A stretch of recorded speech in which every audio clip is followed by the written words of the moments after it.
The Sky This Month with your host, Dave McDonald. Welcome to The Sky This Month for January 2023 and the beginning of February. Happy New Year. I'm your host, Dave McDonald. We have a great show for you. We're going to try something different today. In a moment, we're going to play a game. So you may want to get yourself a piece of paper, scrap paper, pen or pencil, and jot some things down because I think you're going to have some fun for the whole family. So get the rest of your family around the TV or your laptop or your phone and get ready to have some fun. I think you're going to enjoy it. But as always, every month offers great, spectacular things to see in the sky, what I call celestial delights. And at the end of the show, I'll show you some planets, stars, constellations, and we have a couple of conjunctions. And a conjunction, again, is when two items up in the sky are within 4 degrees of each other. So we'll talk a little bit about that as well. Also want to mention the McAuliffe Shepard Discovery Center in Concord, New Hampshire. Check out their website, StarHop, StarHop.com. There's always a great program going on. And let me tell you something, we now have 8K projectors. It's a 10 projector system. Each projector is 8K. It's amazing. It's amazing. I can't say anything else. It's amazing. And brand new seats. So check out our planetarium show, and the whole Discovery Center has great activities for all ages. So check out StarHop, StarHop.com. All right, we're going to play a game. So let's get started. This is The Sky This Month. I'm your host, Dave McDonald, and you can email me any questions that you may have, suggestions about the show, or maybe let me know how you do with this game. So this is how this game is going to work. So here you see several 8 different images. And what I want you to do, I'm going to explain each one, but what I want you to do is to put them in order in terms of distance from Earth. How far away are these things in order from distance from Earth? So I'll put the slide up again. So let me just go through them. You have your paper and pencil. You can push pause and go grab a paper, pen or pencil, and have some fun here. Okay? So A is this. This is the Pleiades. And I'm going to show you where to find the Pleiades later on in the show. Sometimes it's referred to as the 7 sisters, though most people these days with the light pollution and air pollution, we see 6 of the 7 sisters. And of course, there's a mythological story that goes with that. Then B is, of course, Saturn, the ring planet. Saturn is about 10 times further away from the sun than Earth is, so it's way out there. And that was the last planet that was known by the ancients 4, 5 or more thousand years ago. They knew the planets, Mercury out to Saturn. Then C is the Hubble Space Telescope. And the Hubble Space Telescope is in orbit around Earth, and it's fully functioning right now. And we'll learn a little bit about it. Then item D, well, what do you think this is? Of course, this is our sun. We don't know what happened to our daughter, but this is our sun. And it is, I'm not going to say how far away. That would give part of the question answers away. This is called the Hubble Ultra Deep Field. Next on our show, this is the Andromeda Galaxy, M31. And this is, needless to say, in the constellation of Andromeda. Guess what this is? This is our moon. It has a name, Luna. Can you see the soccer player on the moon? So here's the head. And here's the body. The head is the sea of serenity. The body is the sea of tranquility. And we have the sea of fertility is like a kicking foot. And then we have the sea of crisis, which is the soccer ball. So that's kind of neat.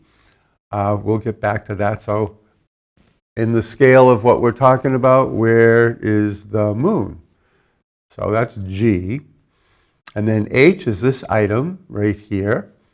I'll leave you to kind of ponder and think about what is this item. Okay?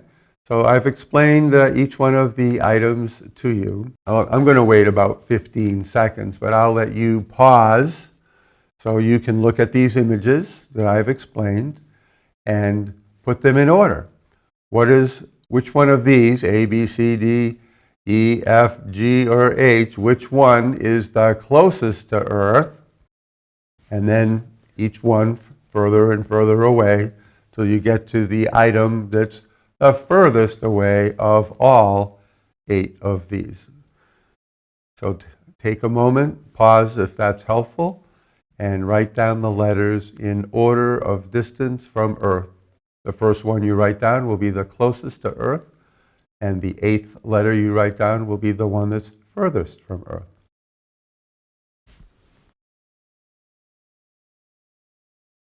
Okay, I trust you've paused as needed and taken the time that you need to put these in order. So now let me reveal to you the answers of how they go in order. So the first one, what is the one that's closest to Earth? Surely you have all got this. I'm not going to even say guess. You know, closest to Earth is the Hubble Space Telescope.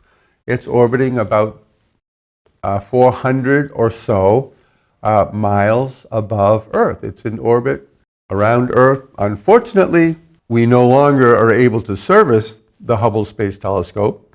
When the space shuttles were flying, we were able to get out 400 miles or so and service the Hubble Space Telescope. The Hubble Space Telescope has had 4 servicing missions to improve its optics, put in the latest and the greatest cameras and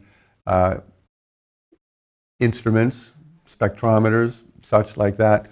But now, with no more space shuttles flying, we do not have the capability to get up to the 400-mile level, up to the Hubble Space Telescope. So it's working great right now, and it will just work and do such a great job until things just break down and it doesn't work anymore. But for right now, it's good. So that's the closest to Earth, 400 miles up. What do you think the second one is? What's the second closest to planet Earth? The moon. Yes, it's the moon. And remember, I showed you the soccer player, so I'm going to go through a quick psychology lesson with you to help you remember these. This is the head of the soccer player. It's the sea of serenity. The body is the sea of tranquility, and the kicking leg is the sea of fertility, and the ball is the sea of crisis. Now, these that we call seas, or maria, or sometimes even referred to as oceans, were called such because one of the leading ideas of how the moon formed is it was formed out of Earth. Earth has about 74% water, so surely there must be water on the moon. And so until we had instrumentation to be able to tell us differently, we thought these dark areas were seas or maria or oceans. But now we know they're dried up lava beds, if you want to call them lake beds, of basalt. That's the darker material. The whiter material is highland material, which is mostly anthracite. But the darker areas is basalt, which is, again, left over from lava flows when the moon was volcanically active. So the psychology is we want to have serenity in our head, in our mind, right? Sea of serenity. We like it when we have tranquility in our bodies. Sea of Tranquility. And in this bottom left area here, that's where Apollo 11 landed, in the Sea of Tranquility. Tranquility Base here. And then the soccer ball is the Sea of Crisis. So isn't it wonderful when we have serenity in our minds, tranquility in our bodies, and we're kicking the crises out of our lives? Hopefully, maybe that'll help you remember those seas, which you can make them out with the naked eye, but binoculars will certainly be a help to you. Okay, so next on our show, what's the next closest item to us? Well, of course, it's the sun. And the sun is 93 million miles away. It's what we call 1 AU, 1 astronomical distance. And that label, an AU, or an astronomical unit, is 93 million miles. That's the average-ish distance of the sun. It gets a little closer, it gets a little further as Earth goes around in an elliptical, not a circular, in an elliptical orbit. So 1 astronomical unit, we're 93 million miles away from the sun. Next, on the way out, we bump into, oh, did you think it was Saturn? It's not. It's this item here. This is Ida. And if you look at it, true or false, doesn't it look like a potato? So there's, we have potatoes from Maine and potatoes from Idaho, 2 major producers of potatoes. So I just think of Ida, Idaho, potatoes. And this is an asteroid. It's in what we call the asteroid belt, which is between Mars and Jupiter. So this is the next item on our list is Saturn. Saturn is the planet that I mentioned already, which maybe I shouldn't have earlier, 10 times further away from the sun than Earth is, about 9.5. Okay? And so that's 9.5 AUs. Earth is 1 AU, 9.5 AUs for Saturn. So you can multiply 9.5 times 93 million and find out how many miles away on average Saturn is from the sun. Not from Earth, but from the sun. Okay? Well, let's back up a bit and let me show you. If you can see here where the asteroid belt is, it's between Mars and Jupiter is where the asteroid belt is. So that's where Ida is. And Saturn is on its way further out. So Jupiter is about 5 times further away from the sun than Earth is.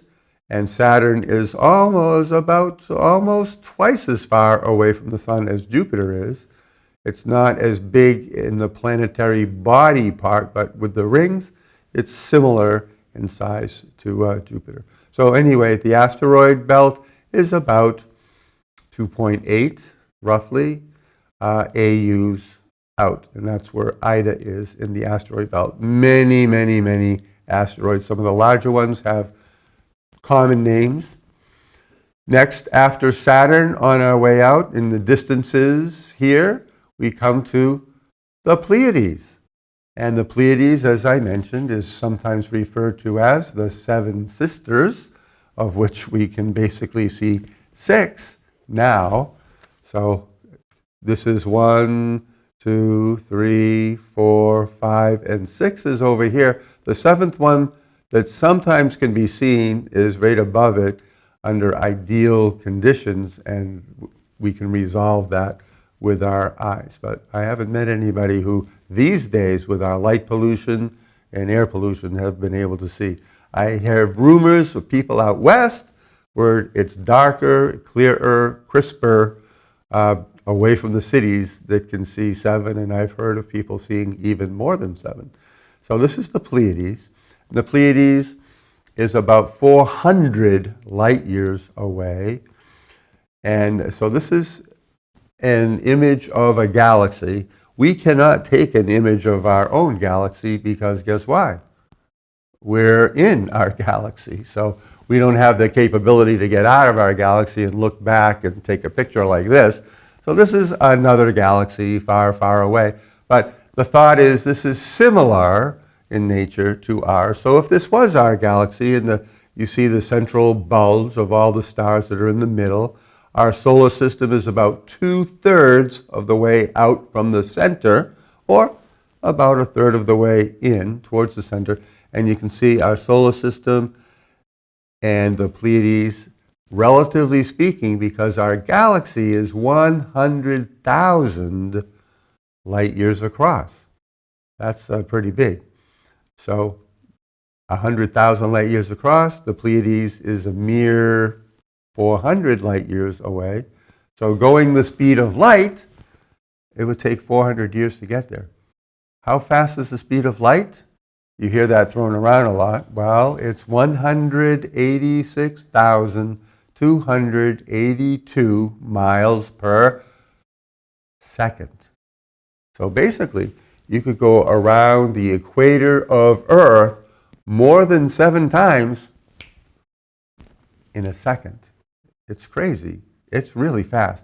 And if you're into the metric system, which we all should be these days, the speed of light is 3.00 times 10 to the 8th kilometers per second. Kilometers per second. 3 times 10 to the 8th. Pretty fast. So that's where the Pleiades is. So that's what was next. And so after the Pleiades, what do we come across?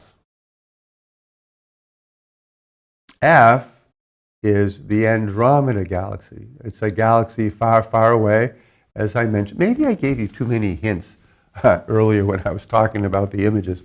But the Andromeda Galaxy, it's in the constellation of Andromeda. And this is the furthest item away that you can see with the unaided eye. Everything that, when you look up at the sky, when it's really dark and clear, everything that you see in the sky is in our galaxy, in the Milky Way galaxy, except this one item, the Andromeda Galaxy. And the Andromeda Galaxy is a mere 2.5 million light years away. So here you see, again, that image of our Milky Way galaxy, which is about 100,000 light years across. So put our Milky Way galaxy over here to the right of your screen, and then the Andromeda Galaxy is 2.5 million light years away, which means traveling 186,282 miles per second, going that fast. It would take 2.5 million years to get there. So an interesting thing is, when you look up and you see that little fuzzy spot, which you can make out with the unaided eye, and you can check it out on, online exactly where to look for it in the constellation of Andromeda.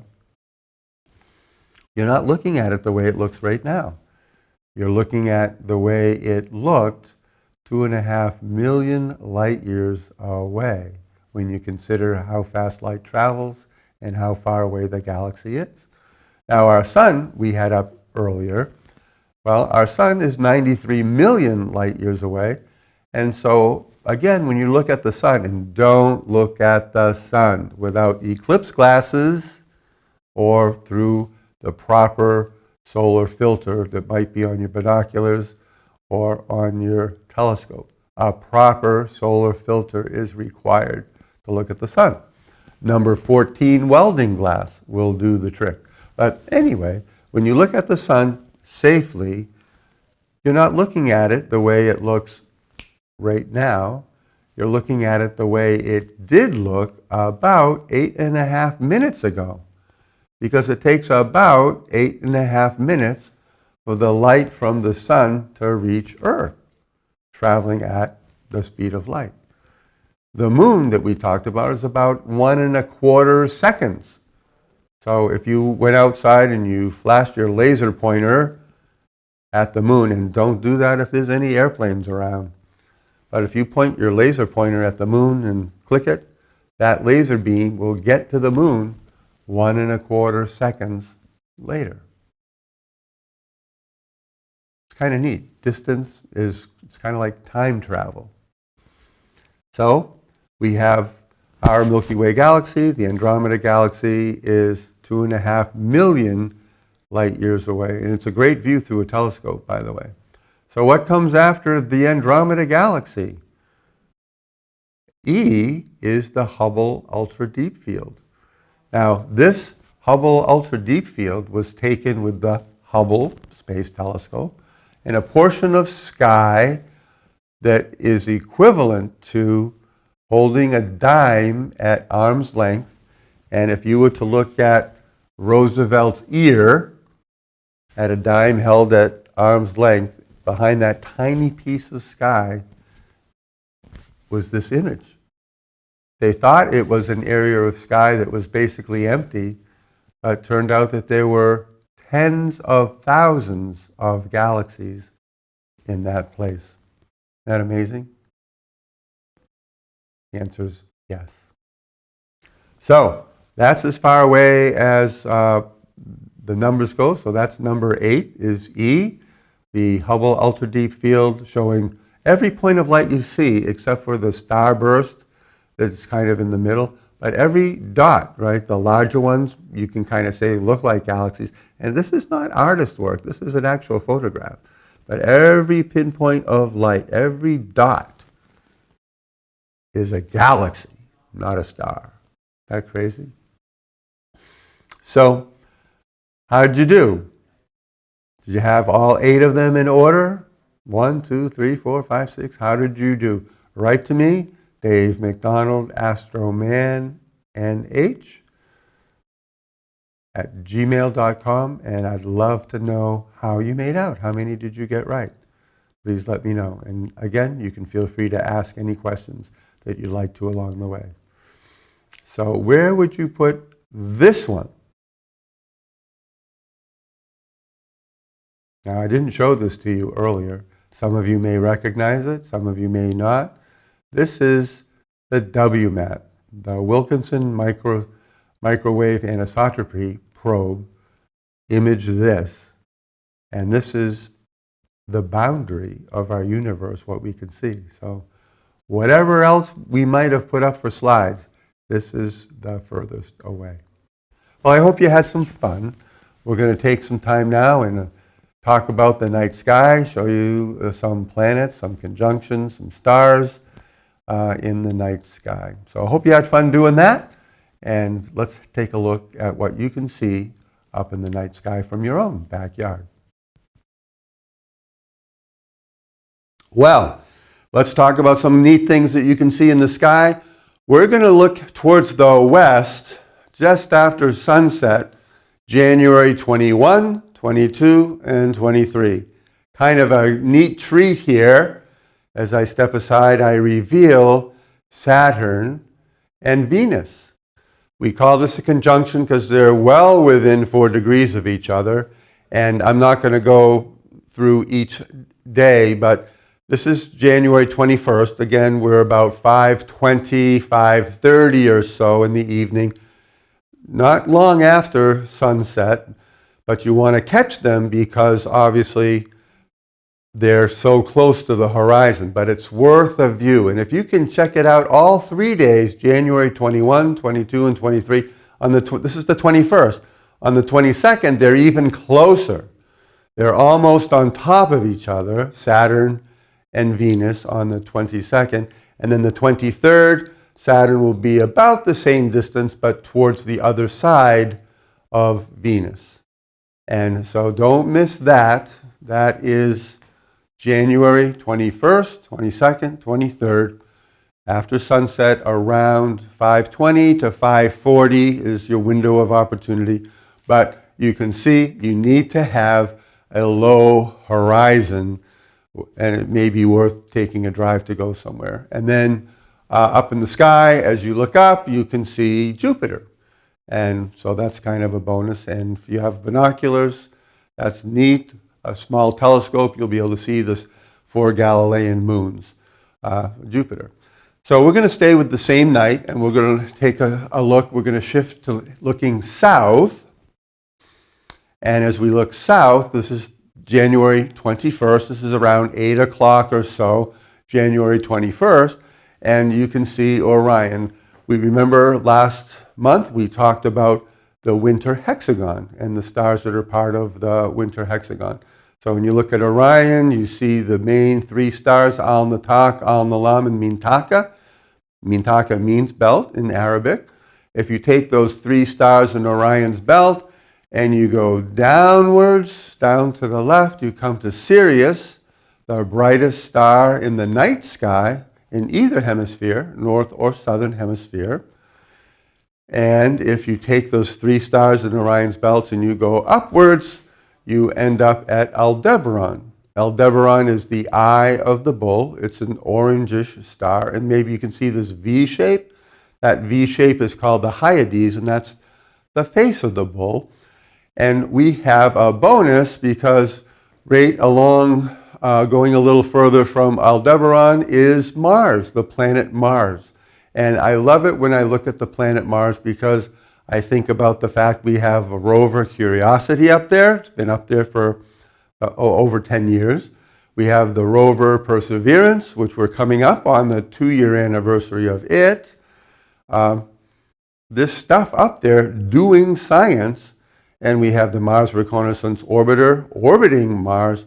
Mars is a very busy place with a lot of human-made stuff up there. And it's pretty bright, and it's very red, but you want to catch glimpses as soon as you can because it's going to be around for a while, but it's moving further away from Earth, so it is getting dimmer and dimmer and dimmer as time goes on. And then the Pleiades, right? We talked about that. So you take Orion's belt, you come up to Aldebaran, keep on going, and you come to that tiny dipper shape that was the seven sisters, and on a clear, dark night, you see how many you can count. Email me and let me know. Probably you'll see 6. And that's where the Pleiades is located. It's a star cluster 400 light years away with thousands of stars in it. We see 6, but get some binoculars. Take a look through a telescope. It'll be a delightful surprise. Okay, now let's take the next look. And we're going to take a peek at something a little different that is in the morning. And this is at the end of the month. This is January 30th in the morning. We're talking like 6:30 in the morning. And 6:30 in the morning, you can find the planet Mercury. Maybe you saw it last month as an evening star. Now it's a morning star. It's a planet. It never gets high above the horizon. And the longer you wait, the darker the sky gets, but the closer Mercury gets to the horizon. So you can see we're kind of looking southeast here, and it's very close to the horizon. So again, maybe you take a little drive. Very few people have actually seen Mercury, so it's worth the trip. And then next, February 14th. And unfortunately, the companion to Venus, this conjunction here is Venus and Neptune just isn't labeled.